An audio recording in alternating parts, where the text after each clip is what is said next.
Hi guys, Sarah here from Highland Haven Australian Shepherds and Highland Haven Dog Training, and welcome to Season 4, Episode 5 of Dog for Thought. Joining me is my co-host, daughter and dog trainer extraordinaire, Sophie. Hi everyone. What's going on, Sophie? How you been?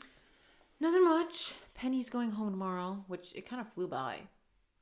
It's nice to have a puppy, and it's also really nice to return a puppy. It's kind of like getting a boat. It's fun getting them the first day and then returning them, like selling the boat the last day. What? You know what I mean? You want to sell the boat? No, my point is like people say the best part of owning a boat is getting it and selling it. It's kind of like watching a puppy. Like, I think a better analogy would be grandchildren. You're happy that they're visiting, and you're happy to send them home. Well, that's my point. It's like she's like a little grandchild. Like, I love hanging out with her because she's such a sweet puppy, but I'm so happy she's not my puppy. She really has been very low maintenance, No, but I she is. agree. Like, Puppies are just a lot of work in general. yeah, it's more. I have to take her out more than I would normally have to get up and go outside. And this morning it was chilly outside. It was probably in the 40s. So I was out there, and she's very quick, very efficient. Pees right away, poops right away. She's really, really good. But I'm standing out there going, I'm so glad you're going home tomorrow because I don't want to do this in the cold. I want to stand inside and send the dogs out into the cold. I don't want to have to go out there with them. So, No, fair. yeah, she's going home tomorrow. She's done really well. She's a sweetheart. Mm-hmm. Yeah, so I've enjoyed having her. Yeah, no, she's a love. And she's so sweet. And she reminds me of Ruby, so it's been kind of like therapeutic having her around because she's just like Ruby as a baby. What else do you want to talk about? Well, there's not much going on here. We just have some training dogs.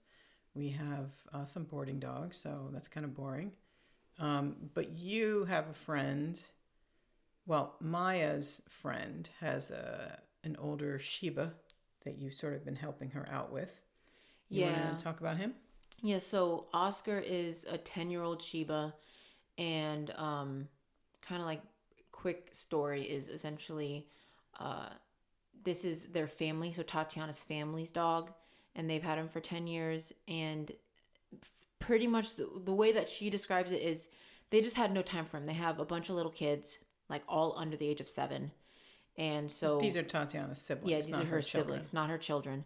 And, they just didn't have time for the dog, so a lot of the time that the dogs spent for the past 10 years have been in the crate, and because they haven't really socialized him or worked with him, in my opinion, like not at all, and in Tatiana's opinion, not really at all either, he has showed signs of having aggression towards new people, people coming in the house, and he's very quick to use his mouth with things that he's scared of or insecure about. And so now Tatiana finally is able to move out of her house, her family house, and living on her own, and she's taking the dog with her, and pretty much she's the only one who walks him, takes care of him, does anything with him because they're too busy raising 3 young children under the age of like 9. And he had some Shiba-like challenging qualities. Mm-hmm. And I think it sounds like they were just overwhelmed by them. Yeah. And they got worse and worse. Yeah. So Tatiana's been really trying to, she works at Petco, so she brings him to work, and he does fine, like walking in Petco, which obviously we know is very overwhelming. And grooming, he does great, and she's really worked on him in like a lot of different other places, but like around new people and his reactivity towards other dogs have been a huge struggle. And now that she lives in this new complex and can 100% devote most of her time towards him, she's been asking me like tips and tricks and advice on like things to do with him, and she also wants him to have friends. Like, she wants to be able to have friends over and not worry that he's going to bite somebody, which is tricky. It's going to take time. We already talked about it. She kind of knows about it. So anyways, we went over there 2 weeks ago, and my first time I've ever met him, he had a muzzle on. She brought him outside. We met her outside, and he didn't know that we were walking together, and then we just started walking together, which is, in my opinion, the best way. Like, me and Maya did not even acknowledge him. We just like kind of went into the walk, and as we started to walk, he like realized we were walking together, and then immediately went to go bite me and Maya. I kind of stood in between because I knew he was going to do that. He had a muzzle on. I wasn't really concerned. I also didn't want to show that I was scared of him at all, because just because you're going to bite me doesn't mean that I'm going to move away from you, right? It's not going to work on me. Right. So before you go on, let's break that down. So dogs who bite out of fear, which anxiety would be part of fear, right? Being uncomfortable, that's all fear-based. So dogs who bite because they're uncomfortable have generally escalated to that point, right? So they have given dog body language to say, I need, remember we talked about last week or the week before about distance creating behavior, right? So it can be blinking, it can be squinting, it can be really, really subtle stuff. Lip licking. And then it just gets more and more, the body language gets sort of bigger and bigger, and then it goes to growling, and then snapping, and then maybe putting teeth on, and then maybe actually puncturing, right? So there's a series of steps. It's an unusual dog that goes from turning their head away to biting, right? At least the first time. It's a gradual progression, and it's usually because people don't see the signs. It's not that they're intentionally ignoring them. It's that they literally don't have no idea what's going on, and the many steps that the dog has tried to communicate unsuccessfully, and now has escalated to biting, and like a man eater, right? If you're talking about like a bear who's attacked a human, once they get there, it's like the next time is easier, right? Once they put their teeth on somebody, they're more likely to then skip all of that, all of the steps in between, and go straight to biting. Why? Because biting is very good at distance creating. The person screams, the person yells, the person jumps, the person steps away. Generally, it's very successful. It's a very successful behavior to ultimately get what they want, which is space, right? So likely that is what he's learned, and you want to now have him unlearn that, or have him learn that that behavior does not create the space he's seeking. Other more appropriate behaviors do, but he doesn't know those yet because you just met him. So the first step for you is in a safe, controlled situation, in other words, a basket muzzle where he can pant, breathe, drink, take food, whatever, but can't actually put his teeth on you. So in those kind of controlled circumstances, your job as the trainer is to sort of stand there when he basically muzzle punches you in the attempt to bite you. Yes. So that's where we're at. Go ahead. So it definitely was exactly what you're saying, which was trying to create space between us. So immediately he did that, and then Tatiana tightened on the leash. And I said, no, give me the leash. So not only am I going to make him walk with me, but I'm going to be handling the leash. So Tatiana doesn't also have like this like fear reaction going down the leash as he's lunging and biting at me, because I don't care, because I know he's not going to hurt me. And I also know once I take the leash, he's going to be running back to Tatiana, and that's going to be his reward, since I can't physically give him any cookies and he won't take any cookies from me. And so what is that? Negative reward? No, it's negative punishment, Negative right? punishment.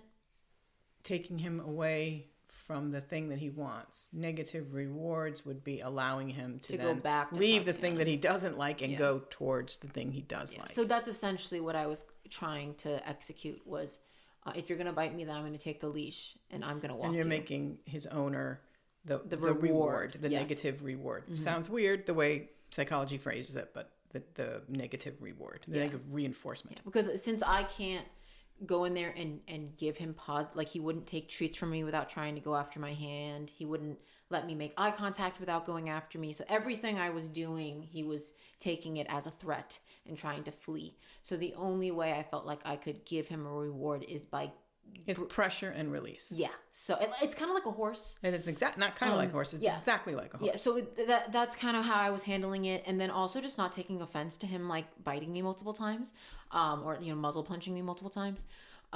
So, and then the whole goal was just to walk. I wasn't asking him to do anything else. I just wanted him to walk with me. I think that's probably the hardest thing for a lot of people when they work like a trainer or a trainer wannabe working with the dogs. You tend to progress too quickly. You ask too much in each circumstance. You want to see that real big progress. And in a case like this, it's got to be really slow and incremental, because you're asking him to stop a behavior he's been doing for years and years, right? And breathe and think, gee, that doesn't work anymore. And you got to sort of dust off the part of the brain that says, what do I need to now do? Like, what do I have to do to get the space I want? And on top of it, he's in this very id, right, of primal, like he's fight or flight, like, right? So there's 3 different ways they can either fight, flight, or freeze. Most dogs will fly away. If there's not an option, then they'll fight or they'll be frozen, right? With him, because he's learned how to fight, his initial reaction is to fight, not flee away. And so I want to teach him that you don't have to fight.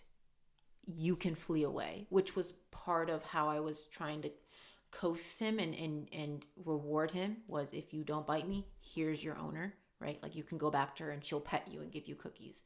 And then you have to walk with me and get through whatever obstacles we're going through. But again, when you're trying to create a pattern with a dog, they don't learn it the first time around. No. It takes several repeats of that pattern. And depending on the breed, the specific intelligence of that particular dog, and their state of anxiety, it might take a long time for them to start putting those pieces together. Yeah. Okay, instead of, to get away from her, I don't have to bite her. That doesn't work. Because essentially when he's biting, he's not looking to hurt you. It's got nothing to do with injuring you. It's literally, this is what I do. This is the behavior I do to get you to step away, to give me space. And now you're asking him to think about it differently. And sometimes dogs pick that up really quickly. And sometimes it takes a while. And, who can blame them? Yeah. So I mean, it's a long time. 10 years of rehearsed behavior at this point. And he's never been introduced to new people besides in situations like in a vet, which is a negative experience.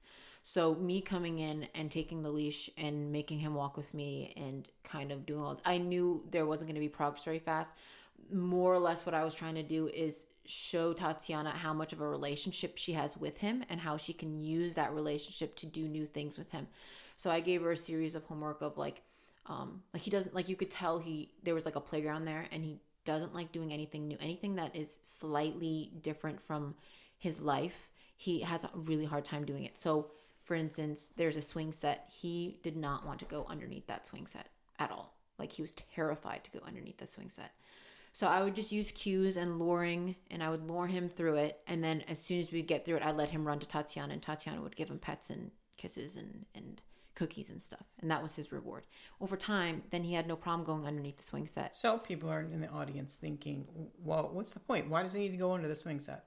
What's the point? And the point is that it's new and different, and I'm trying to create relationship with him. This is a threat that's not threatening. I know he can do it, and I know he's not going to be harmed doing it.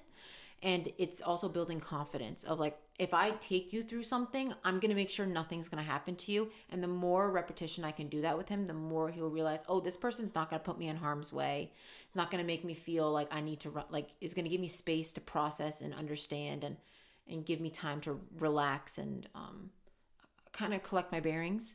And that's what creates relationship with a dog, is by putting them in situations where they can do this task, and it's not going to hurt them, and you get to the other side with them, even if it's as simple as going underneath the swing set. That's going to create a really good relationship. Okay, so technically what that's called is stress inoculation. Okay, the other episode that we did, that has a name. Yeah, that's what that is. And a lot of training, at least if you're not force-free, which we are not, is stress inoculation. And it's not that walking under a swing set is terrifying, or at least it should be, right? It's not something that's going to harm him. It shouldn't be a big deal. It does develop trust in you. Again, once he starts to see the patterns of, if I ask you to do something, you can do it. I believe you can do it. And I know you're not going to get hurt. Then that builds the trust and relationship. It also gets a dopamine hit. Once they get through that, that's the stress inoculation, right? You put a little bit of pressure on them to do something that's unfamiliar.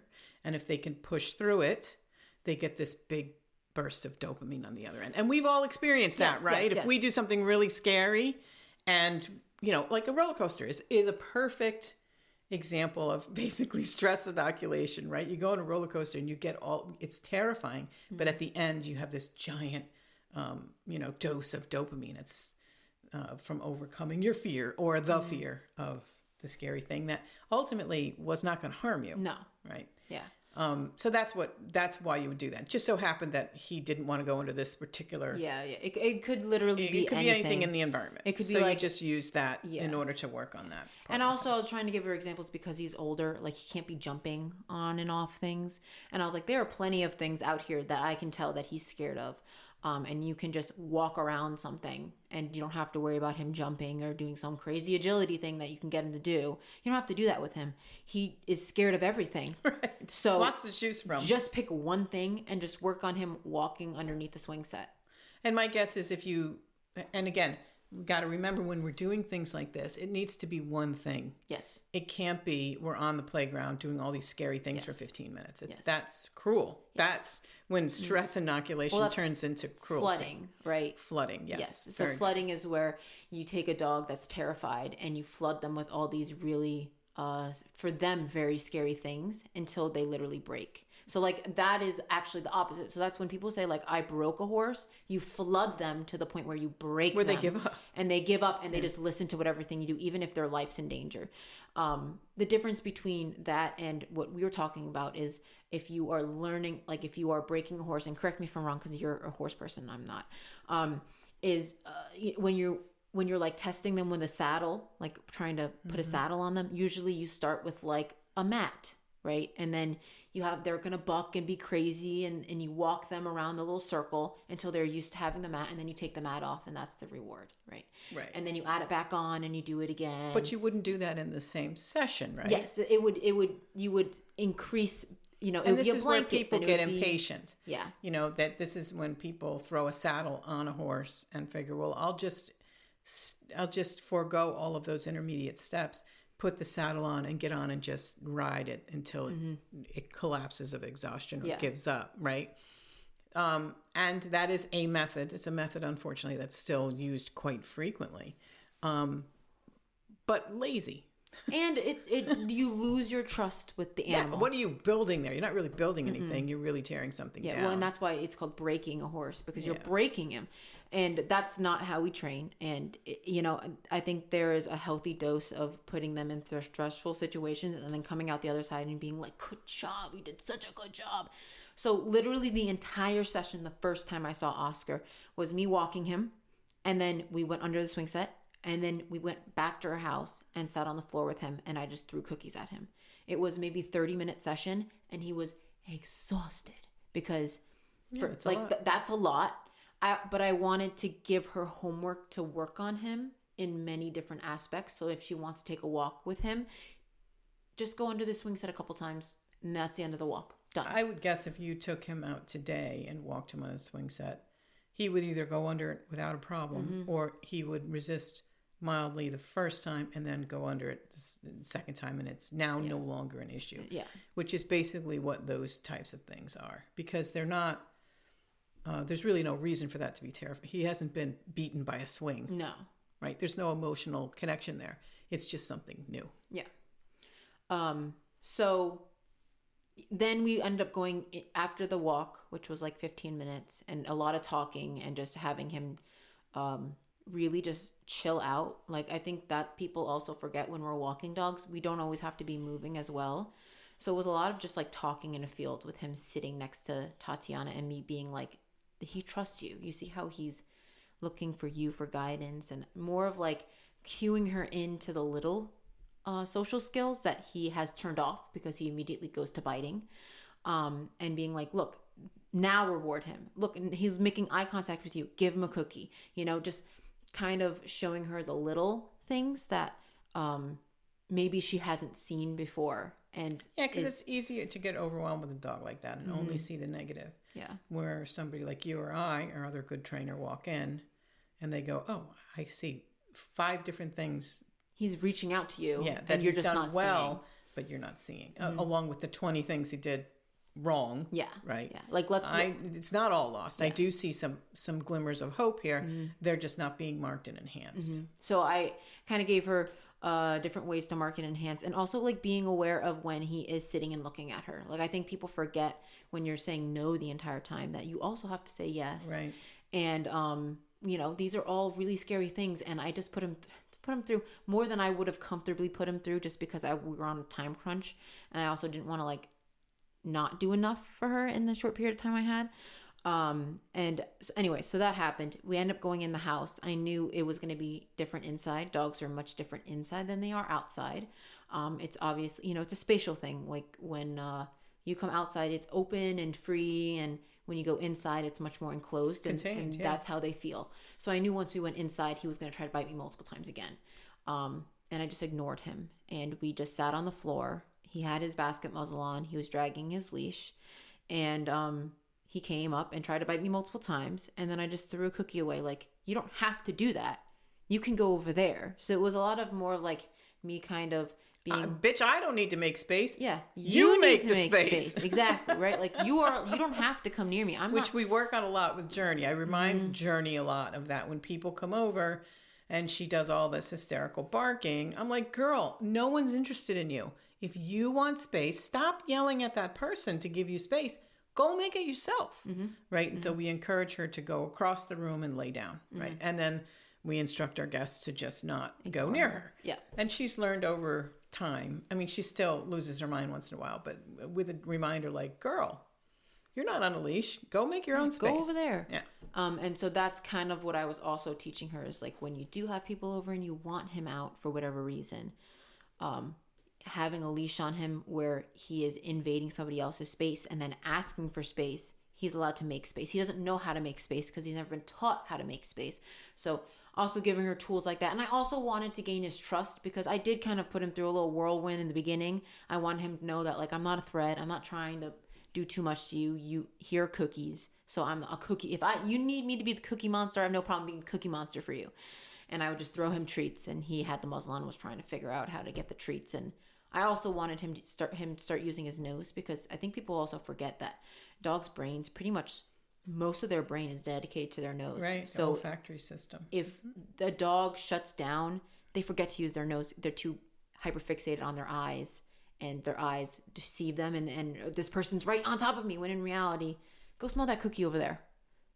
Create space, use your nose, smell me before looking at me and biting at me. Like, use some of your primitive stuff. Like, that's why people are like, oh, you put your hand out for a dog to smell you. Don't really agree with that, but they do have a point. They need to start using their nose so they can understand who you are, what you've eaten, what you smell like. And I wanted him to start using his nose again, which is why I was doing a lot more luring with food and throwing it away and having him come towards me and throwing it away again. So he uses his nose to smell me instead of using his mouth to deter me. Moral of this entire story is I just saw him yesterday. So this is 2 weeks after I saw him. And I gave Tatiana a series of homework. I also had her, he was on harness. I put him on a martingale and a nicer leash, so she has more control over him. And she needed help fitting it on him and all that stuff. And so I adjusted it. She put it on him, brought him outside. We did exactly what we did a second time, which was we just started walking. We didn't acknowledge him. He did not bite me once. He did not try to bite me once.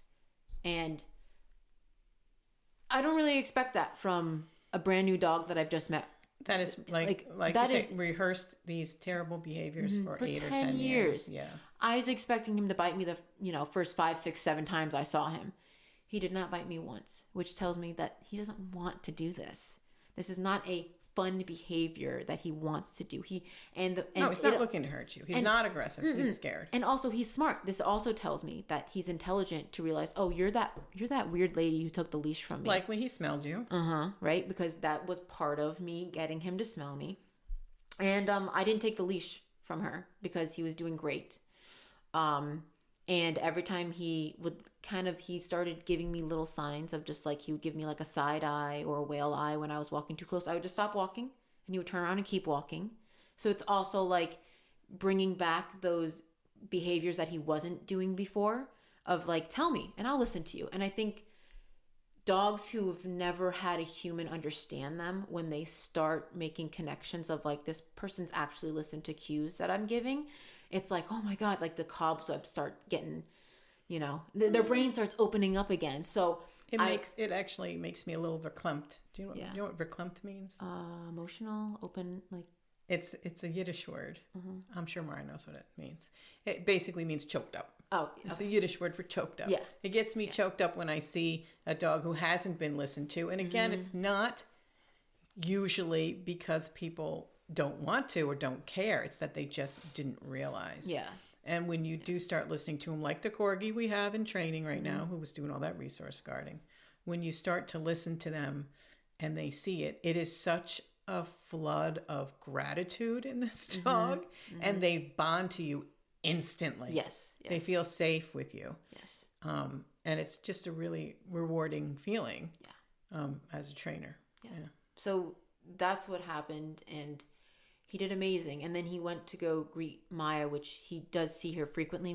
She'll bring him in and gives him baths, and Maya will be in the grooming room and has always respected his space. So at this point, he's learned that these two people respect my space, and I don't feel the need to use my mouth to ask for space. I feel safe with them, right? Sure. He actually did approach her to smell her, to greet her. And then he had like a little low growl. And then I told Tatiana, okay, so now you're going to correct him and then move away. And then once you, like, essentially what the correction is going to do is snap him out of that mindset. And then you're going to call him back to you. So he starts learning that you're invading her space, and now you're going to move away.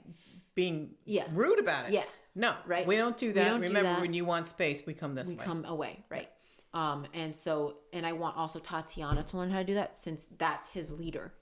And that's who she's going to be guiding him through these experiences, that I wanted her to specifically do it. Could have I taken the leash and do it? Yeah. Would he probably have bit me? Yeah. So like, let me manipulate the situation so he gets what he wants, and he also learns a lesson at the same time from someone who he trusts already. So we worked a little bit on that. And then we walked, and there was a lady in a wheelchair and then two kids on the bikes. And not only were they on bikes, but they also had those water bottles that like you stick in the fender and it makes like a motorcycle sound. And they were revving their little bikes back and forth, and he did fine. And I was like, so is he reactive with, I thought you said he was reactive with everything. She goes, no, he's actually fine with people, kids, bikes, all those things. It's just other dogs who react at him. Which also is another layer of, it's fear-based. Like, you are threatening me, therefore I need to make myself look big. So you don't know. Blah, blah, blah. So not only did he start out as like this super aggressive case, and now as we're learning more about him, I'm like, oh, he's not aggressive at all. He's terrified. Willing to use aggressive techniques. Yes. Because he's afraid. But he's not a true aggressive. Right. He's not looking to harm you or consume you. No. And even when he did bite you, it's was interesting that he didn't go up. So I always think it's worse when dogs try to bite you and they go up at you, right? So like anywhere in the face or like the chest or the neck, like that is, in my opinion, more of a true aggression case. When they go down and bite at your ankles or your legs, that is space creating behavior. No matter what the size. If a little dog bites up at you, that's much worse than a dog that bites down at you, in my opinion. And he always bit down. He was biting my ankles, he was biting my calves, but he was never going up. He wasn't confident enough to go up to bite me, which also was another level that this is not true aggression. This is just what he needs to do to create space. We ended up going up. We walked him. Perfect leash walker, doesn't pull. We didn't see any other dogs, sadly. And then we went up to the field and we were just talking about him. And this time he sat against Tatiana, laid down in a sphinx, and then went on the side. And so that tells me, so sitting is really hard when you're on a leash and there's two people that you're not comfortable with. Laying down is even harder than that. But not only was he laying down, but he was laying down comfortably. Like over on one hip. Over on one hip. And we were moving around. So it's not even like we were staying still and he could watch us, you know? He was like actively comfortable with us up there talking and having this conversation. Yeah, that's tremendous progress for a second lesson. Yeah. To end the story, then we ended up going inside and doing the same routine with the food. And he actually approached me and smelt me. And he didn't try to bite me, not even once. So that's like huge improvement in like two sessions. Yeah, and the second session was really, It makes you feel good that you helped this dog. Oh, I hope he has the next like 4 or 5 years of his life that he's, doesn't have all this, doesn't have to live the rest of his life Giving in a them crate. a language, a common language with you is, it's like a dog right, like a human right. It's a dog right. Yeah, man. Oh, I just feel so bad for him. So one thing she did say, and I wasn't involved in this at all, but one thing you told me she did a word she used to describe him was stubborn. Yes. Right. Yes. So we thought today we would talk about segueing into what the topic's going to be. Can a dog be stubborn? Mm-hmm. And I kind of explained it to her, and then I came to you and was asking, like, did I explain it right? Because how I explained it was dogs can't be stubborn. Dogs don't have the mental capacity to be stubborn.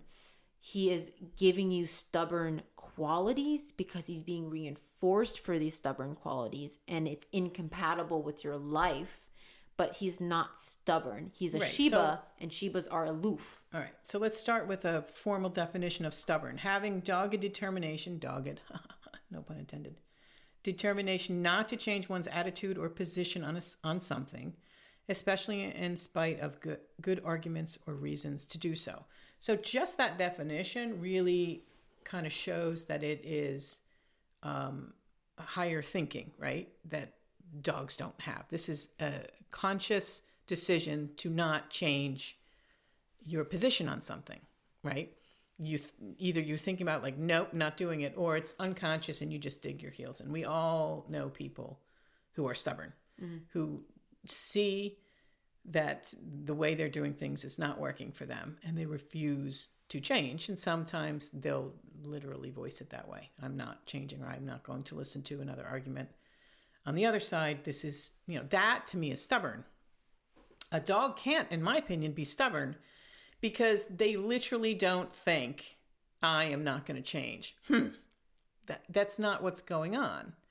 What you might see in a dog like this Shiba is you might see breed tendencies towards rigidity in behavior, right? Or more likely, or maybe a combination of that, and he's being reinforced for the other behaviors, period.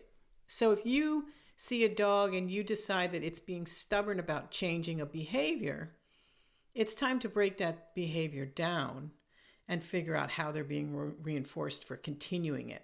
Because if you did your job right and you offered the right reinforcement, and sometimes that's really, really hard, really hard. Especially with a dog who's very aloof, or, like I think of like a Great Pyrenees or Shiba, or a lot of Asian breeds is they don't really show facial expressions, and then you ask them to do something and they're just like, why? Like, what is the reason for me to do this? They need a lot of motivation, and they've been bred that way for whatever specific task they've been bred for, right? Because the rigidity that we're talking about could also be described as, doggedness, right?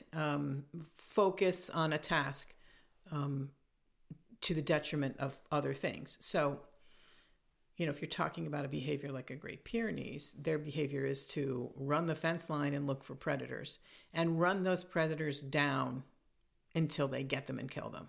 Even if multiple, like it's like that story of, I think we talked about on the podcast, of that Great Pyrenees who like fought like 7 coyotes and it was like survived. A dozen coyotes, right? Yeah, right. Like some crazy thing like that.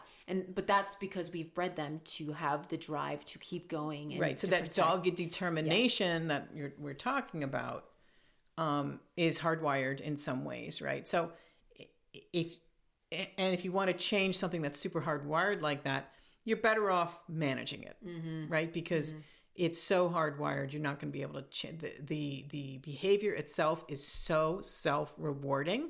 It scratches that genetic itch, and it's almost impossible. Well, it's impossible to completely extinguish. You can a lot of times get it to stop by using incredibly harsh and cruel punishment, right? But the itch is still there. The itch is still looking to be scratched. So, I mean, in this case, it's like understanding that my dog isn't being stubborn. It's a genetic itch that I need to satisfy in Sometimes. some other way. Sometimes. Right? So like depending on the behavior. yeah, depending on the behavior, and it's also depending on the breed too, because And the individual personality. you know, like it's multiple things. yeah, like pointers, man, so id, and like I like even Lucy to a point. You could say that at times Lucy's stubborn, but reality is she's a pointer, and they're meant to go out and run until they literally collapse. I mean, you talked about that when you were working with Lucy and she wasn't able to simply transition from sitting and you throw the ball and waiting until you release and then sitting on a mat and waiting to be released when you throw the ball. She wasn't able to make that very, very minor transition to sitting on a mat as opposed to sitting on the ground. That you can look at that and say, oh, she's so stubborn. No, that's rigidity. That's mental rigidity. And in that case, I don't think that that's something that's hardwired in her. I think that that's something that's a result of breed characteristics and spending the first year of her life in a crate and being ignored. Absolutely. Right? And the funny thing is not by her owner, by the way. Not by her owner. No. By her first owner or whatever.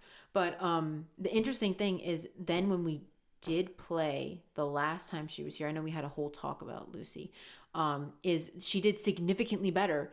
And I think it was partly because she felt secure in she was with her owner. She's with her siblings. She's not in a crate outside in the cold.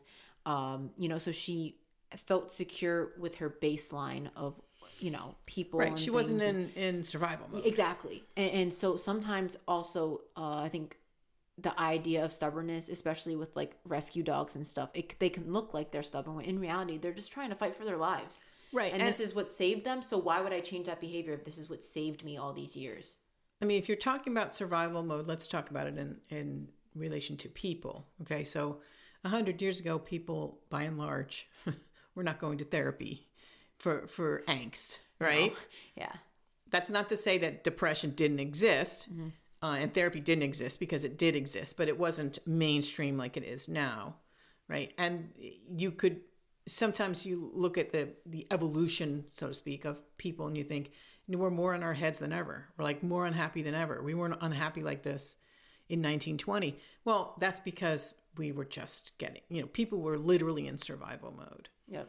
Somebody who's had, a traumatic upbringing, that person literally can't expand their mind, right? And learn new things easily, because literally the brain and body is in survival mode. So it's the same with rescue dogs, which is why you have the 3-3-3, what is it? 3 days, 3 weeks, 3 months, in order to get a rescue dog out of basically survival mode, where you see more of the real dog. I would say that it's not 3 months. For many dogs, it's more like a year. Yeah, I mean Vivian, it took a really long time. I mean, we saw changes in Vivian, Ty, 2-3 years into them being here. I mean, Ty would not swim. Yeah, I mean, he wouldn't do lots of things. Yeah, he would. But and it's not like he came from an abusive background. No. So he just came from just like being sheltered, and he just there was tasks that he wouldn't do for whatever reason. If maybe he fell in that pond when he was a puppy and was like, "I'm not swimming. Why would I swim?" Vivi did come from a terrible situation. Yeah, Vivi did. But, so survival mode will cause brain rigidity. It has to, because the brain, all of the resources in that individual need to be put towards literally surviving. And it's very hard, even as much more evolved and intelligent creatures like people, just to come out of survival mode, because it is such a whole system thing. I actually think it's much harder for human beings than it is for animals. Like, I can take an animal, like Vivian is probably way farther than... Well, I guess my point is, it's not a matter of being intelligent and knowing that that's what's happening to you and just getting on with it. Yeah. That's not how it works. And for dogs, like you say, there's just less going on in the brain. Yeah. So in some ways they have the advantage there, and it's still hard for them. Well, I mean, kind of to briefly go back to Oscar is... Tatiana was like, I'm having a hard time with him settling. Like, he just paces around the house because he's usually in the crate and he doesn't know what to do now that he's not in the crate and he has all this freedom. And I told her to work on the lay down command. And if he's not going to go lay down, putting a leash on him and like tying it to the end of like a sofa or sitting on a chair. And so he can't move. He has to settle. Well, you can't move as much. as So much, more yeah. room than a crate, less room than the entire apartment. And working on skills like that, because I also think that, you know, you get stuck in this head, like I have so much freedom now. Like, what am I supposed to do with all this Yeah, it's freedom? overwhelming. And then you create bad behaviors. Well, it's on top of overwhelming that. and it creates anxiety, right? So, you know, we work on the go lay down commands with all of our clients, and most of them do not come from a sketch background. So, yeah, and, you know, as puppies develop, the whole crate philosophy, right, is to give them more and more freedom over a long period of time in increments so that they're not overwhelmed by their freedom and make terrible decisions. Yep. So the bottom line is I don't think dogs can be stubborn. No, I don't think so either. Although a lot of behaviors can seem that way. So when we do see a behavior that seems like stubbornness, we need to start thinking, how is that behavior being reinforced? Because that's the bottom line. Yeah. The behavior is being reinforced in some way. How is it being reinforced? And how can I take that reinforcement away from that and create some sort of reinforcement motivation in the opposite direction so that I'm developing a new behavior to replace that old one I don't like? I also think it's sometimes really good to like reflect on yourself as well. I mean, I know that's kind of like what you're saying, but I think sometimes people put all the onus on the animal, and I think a lot of the times the animal is reacting based off of what you're giving them. And so I think that's the beauty of dogs, and that's why I love them, is they really make you self-reflect on yourself. Like, how am I rewarding this behavior? Why do I feel like this dog's being stubborn? And what am I doing to pull these characteristics out? When you start thinking that way, instead of, and I think what it does is it takes your ego out of it, right? Because you don't feel like the dog is doing something to stick it to you, right? They're not. No. They're just trying to get by. Yeah. And they're just doing behaviors that have been reinforced. When you start thinking that way, when you're talking about dogs and behavior, you start to then apply it to people. And I'm constantly saying to people, well, you know, people say, I don't know why they do that. I don't know why so-and-so does that. It drives me crazy. And I look at them like, what do you mean you don't know why they do that? They do that because they're being why would they change their people are not going to change behavior if it's been consistently reinforced. Why would they? Yeah. Why would they? Yeah. I mean, if it's something like, you know, you're going to lose a friendship over something you've been doing, and somebody tells you this behavior is pushing me away, then that person has to then it becomes like not reinforced. Then you're like, maybe if I want to continue in this direction, I have to change my behavior. So basically it's like a behavior interrupter. Yeah. Right? Yeah. And you're giving them a choice. I mean, this is all really pulled out really wide, but you can't not see it then in the world around you and in your own life, for sure. Yeah. I mean, there are times that, like, you know, I'll be doing something and then you put the onus on me and I'm like, frick, like, turns out I'm thinking you're the problem. Turns out I'm the problem because this, and that. And I'm like, damn it. Am I the problem? Yeah. Am I the drama? Well, I think that's the beauty of that kind of that meme, you know, am I the problem? Turns out I'm the problem. It's the same shit stick, you know? And you know, when I think that it's one of the things I love to do is when I do something annoying and I know I'm being annoying, right, to your dad or you guys or whatever, and you call me out on it, and I'm like, yeah, no, I'm doing that. It sort of takes the pressure way down. Mm-hmm. What we were doing the other day when we were going to pick up Poppy, and I was complaining about literally everything. The sun was in my eyes. The seatbelt was bothering me. It was adjusted wrong. The movie The Sting got 7 Academy Awards. That movie is such a piece of drivel. So I'm on this kick because Robert Redford just died. And so I was like, you know, like go back and sort of watch some of his old movies. And I was like, you know, I've never seen The Sting. It was a big deal. Everybody was, The Sting, the movie The Sting is so amazing, so amazing. And I'm like, I'm pretty sure it's like Academy Award winner. Yes, it got 7 Academy Awards, Sophie. So I was like, all right, well, this will be a good one. I've never seen it, although the premise, you know, gambling and heist kind of thing. really It's your thing. not my kind of thing. But I was like, 7 Academy Awards. Yeah. So I watched it. It was possibly the worst movie I've ever seen in my life. So anyway, I was just fixated on that. And for the 30-minute ride, I had nothing but complaints. I was looking up the individual awards that it got. And I was like, costume design? Costume design? Are they kidding me? The costumes looked like a third grader made them. Set design? Set design?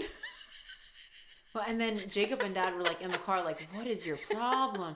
And then we had the conversation at dinner and just made fun of you like the rest I of the know, dinner. it was hilarious because I was absolutely being annoying. Yeah.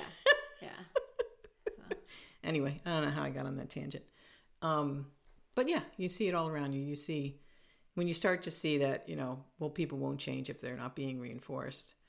And then people might say, well, what about the current political situation, right? People vote in a way that ends up not turning out good for them. Mm-hmm. But people are tricky because, and I don't think this applies to animals, the human mind is tricky. What it does is it sort of changes reality into fantasy and rewrites the story so that you're right in your mind. So people are funny. They're really good at rewriting reality in order to fit the story they've created in their own minds. Mm-hmm. But animals don't do that. Nope. And that's why I love them. It's so much easier. That's why they're superior to humans. Oh, man. And the humans think too much. And then, yeah. Anyways. Also, I think we should briefly talk about, I'm very excited. We kind of gave you a little teaser last episode. And essentially, another one of Maya's friends, her grandparents have this border collie. So this is Sophie's girlfriend's friend's grandparents' dog. Yes. I was thinking today. Yeah, it's kind of complicated how we got there. But I've heard a lot about him, and her friend also has a border collie, and the grandparents decided to get a border collie from the same exact litter at the same time. Yeah, so it sounds like it was one of those things like, oh, you should get the brother. There's another one available. Exactly. Right, and sort of an impulse buy, sounds like to me, happens all the time. Yep. It happened actually with our litter. Yeah. Yeah. Like, they'd gotten Kent. And their neighbors were like, oh, we were thinking of getting a dog. You should get Petey. Petey's available. Yeah. In that case, it worked out great. Yeah. They're super cute. They go on walks on the beach all the time. Yeah, it's really super sweet. Cute. Okay, but in this case, it didn't work out so good. No. And the grandparents are like very old, like late 80s. And they also, they run a very old school farm. They... So all their livestock on the property they slaughter for meat and stuff like that. So it's cattle. Cattle and pigs and chickens and, very like, and you go there, you'll see it. It's very old school. Like you could tell like their house owned all the property kind of vibes. So they probably lived there their entire life. And they treat their dog very old school, which essentially he's never lived inside. He's lived on a chain on the side of the barn. And so farm dogs that live in the barn. Yeah. I don't have a problem with that if they're working dogs. Yeah. Right? Yeah. If you come out in the morning, you give them their food while you're getting ready to feed the chickens and the cows and whatnot, and the dog comes around with you or helps you. Yeah, hops on the ATV. Right. And they live in the barn at night and they don't live in the house. I have zero problem with that. Nope. That is not what's going on here. He's chained to the barn and just barks outside and cries all day, and the grandparents don't ever really spend very much time with him. Doesn't sound like they have the wherewithal to care for him in the way that even they think he should be cared for. Yeah. So he's been on this chain for 3 years. He does have access to an indoor space. It's attached to the barn, and then it looked like it was like an old chicken coop. And so if you go inside, he has like a water bowl and like an indoor enclosure. And he has like a little lamp to keep him warm in the wintertime. Yeah. But like it's not so he like does have shelter. Yeah. He does have food, shelter. He's healthy weight, he's beautiful. Like they've done a good job bare bones of taking care of him, but emotionally they haven't really done very much. And essentially Maya's friend, her and her parents have been like, you need to rehome this dog. They've tried to rehome the dog. The dog was just not having it. And then he was matted. So Maya is a groomer and was like, can you help me since you're into, herding breeds Because and Maya's stuff. friend said, can you come help me give him a bath because Yeah. he needs a bath. And so I went over there to help also because I wanted to see a border collie. And he is the sweetest. I mean, he's on this chain and you see him poke his head around the side of the barn and he's all wiggles. We go over there, he flops on his belly and On his back. And we're giving him pets and he's so nice and so cute and so like thirsty for attention. And we had a very hard time giving him a bath, like, because everything is so new. Like putting him on the grooming table is new, water's new. Everything was just terrifying. Which is also why they didn't successfully rehome him, because he flipped out when they tried to put him in the car. Yeah, and he starts snapping and just like, and once again, it's a defensive snapping. And then, if you've got somebody who's willing to take this dog and the dog is now escalating to showing teeth, growling, and snapping, you're like, quickly reconsidering taking this dog. Of course, you and I would see something different in that behavior, but the average person would be like, change my mind. Yeah, exactly. I don't want to take him. Exactly. Because this looks like it's got to be a project. Exactly. So then you came home. So I came home and I told you about him. And this was right after this whole thing happened with Denise Fenzi. So you were already like, very soft to border collies at the moment. Yeah, so Denise Fenzi is my idol trainer online. She's fantastic. And she lost her very young border collie. I think he was just over a year old. In a really tragic accident. Yeah. Which was, being that I'm parasocially attached to this dog, it was really devastating. Yeah. So I was already in a spot where I I miss ice. So you said to me, you explained it to me, and I just looked at you and said, so take him. Yeah, I was like, can we just like have him as like a project, like as a donation to the community? Yeah, like, I thought of that for about 0.2 seconds. Yeah. I'm like, duh. And yeah, we said, can. Go get him. And I said, okay, cool. So for the past 2 to 3 weeks, we've been trying to arrange like vaccines, make sure he's vaccinated. And so we have to be very careful because we have our own dogs here. And of course we have other people's dogs on the premises. So we have to make sure that he is fully vaccinated. He doesn't bring any diseases, contagious illnesses onto the property. Also we have to make sure that he has vaccinated against rabies, because we want to protect the people. He also lives outside, so yeah, and he could be exposed to rabid raccoons or the barn cats and stuff. And then of course we have to make sure that he doesn't have fleas for all the same reasons. So it's taken a little while to he is neutered, interestingly enough. So it's taken a little while for them to sort of find the paperwork and see what he has and get him on the flea and tick medication and everything. But it looks like today is a Wednesday. It looks like he's going to be ready to be picked up on Saturday. Yeah. So he's going to be our new project. We're probably going to talk about him a lot. His name's Angus. So we're going to take him on as a foster dog. He's going to live here with us for as long as it takes for him to be ready to go to a new home.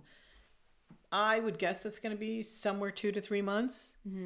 He's never lived inside, never been in a house, so... Never been housebroken. The thing that works in his favor, and I wouldn't take him if he was aggressive to people or aggressive to other dogs, because those dogs are impossible to rehome, and I cannot take on, We have enough drama in this house. I can't take on, rescue dogs. But I met him, and they've had him socialized a small bit with the sister border collie, and the reason the parents couldn't take him is they just have too many dogs in the house as is, and he's a whole project. He's never lived in a house, so they never really felt comfortable bringing him to a house with new dogs and having to teach him all those things. It's overwhelming, and on top of it, it's not their dog, and they have lives and all those things. So luckily we're in a situation where we can kind of help him and hopefully be able to get him off the ground running. And the things that work in his favor are he's super people friendly. Yeah. And he's a border collie, which means he's highly intelligent and very, very biddable. Yeah. So my hope for him is that he can learn quickly that there are alternate behaviors rather than just being in id all the time. And when you do these alternate behaviors that we like, look at all the wonderful things that cascade from there. Border collies pick up patterns really, really quickly. Quick. really So that's going to work in his favor. I mean, I already started working with him when we were there for the brief. I think we were there for like an hour and a half, and everyone was talking, and of course I was being the nerd hanging out with the dog for like 30 minutes straight, and was just like testing him, and just, you know, he didn't have any toys, but he did have like this old water bowl that was like plastic, and I was using it as like a frisbee. And so I was asking him to do commands like sit and down and all these things. And he caught on that I won't throw it unless he gives me a command. And so there were just like a couple different tests that I was doing before I was going to bring him and tell you about him to make sure that he could come back here. As if I'm a hard sell. I'm like the opposite of a hard sell on these kinds of things. I know, but I felt like I needed to have all my ducks in a row because I didn't want to like bring him back. Like I am concerned that, you know, we bring him back and he's like not good with other dogs, and then we have him in the kennel and like, you know, so you know. He also is apparently really bad in the car, like really terrified of being in the car. Yeah. So that'll be our first challenge. Yeah. And we're going to do lots of recording of, you know, different step by step. Yeah, different steps that we do with them. And the first is going to be getting him in the car in a non-stress. I mean, could we throw him in a crate and muscle him into the car? Throw a muzzle on him? Yeah, we could do that, but that's just not what we're going to do. Yeah, and then it's like we're going to have to walk him at the park and stuff. So, and he's going to have to go in the car all the time, and we, you know, so it's if we can. So the first experience of us putting him in the car has to be good. Has to be good and calm and not anxiety producing, you know, horrible, scary stuff. So who knows how long that will take. Yeah. Dogs are funny though. Yeah. So, I mean, I would not put money on any guess from he hops right in the car to it takes us 2 hours to get him in the car and he needs to be muzzled. It could tricky. be anywhere in that spectrum. Because like we also like there are certain things that like the owners have said that like he loves the vet, but then he wouldn't let these new people bring him in the car. So then I wonder like what, like he's able to get in the car to get to the vet. Like they have multiple records of him going to the vet, which how the hell did they get him in the car? Right. But then when these people came, he starts snapping and lunging and being crazy about getting in the car. So I'm like, were they trying to get him in the car? Worried about us getting him in the car. Yeah. So like, you know, it's you never know until you're in the situation. You know, all we can do is hope that my one experience with him, I guessed that, you know, he was going to be a fast learner and biddable and nice with other dogs. He gives me those vibes, but also like. And then once he's done fully trained and in a position where we think he can make a really nice family pet, we will put him up for adoption. Yeah. Full disclosure, I will have an adoption fee on there, but you know, a few $100s just because you can't put a dog up for free because you get crazy people. You get crazy people, yeah. But you know, it's also like we did put a lot of time and effort into him. He's going to have thousands of dollars worth of training under his belt, and we're happy to donate that. We've talked about doing this in the past, and the dogs that we've come across just haven't worked out for whatever reason. Yeah. So this is the first dog that we think might work out. Is going to actually happen. And I'm excited because I love a challenge. Yeah. And, you know, it's nice. We love Border Collies. We love Border Collies, and it will be nice to improve a dog's life. That's always super rewarding. And it will give us lots of content to talk about how we deal with the fearful, inexperienced dog with a sketchy background. Yeah. Yeah. I'm really excited. Yeah. So that might be happening this week. Of course, we'll have everything on social media. So chances are good that by the time you're listening to this podcast, we already have him. He might already be on our social media page, but his name is Angus, which is a cute name. So I think we'll probably just keep it Angus. Yeah. Well, I hope they change his name once, like whoever gets him, because I always feel like that's like a fresh start, you know? Yeah. So I'm excited. Yeah, me too. All right. So we should wind this up. It's been about an hour. In summary, Oscar the Shiba is doing well. Dogs cannot be stubborn, and Angus might be joining us for a temporary period of time. Yep. Yeah. So good things to come. All right. Anything else? No, I think that's it. All righty. So I guess we'll wind it up, and we'll see everybody next time on Dog for Thought. Bye, guys.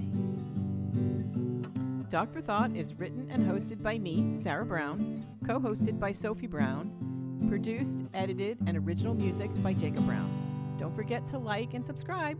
Bye.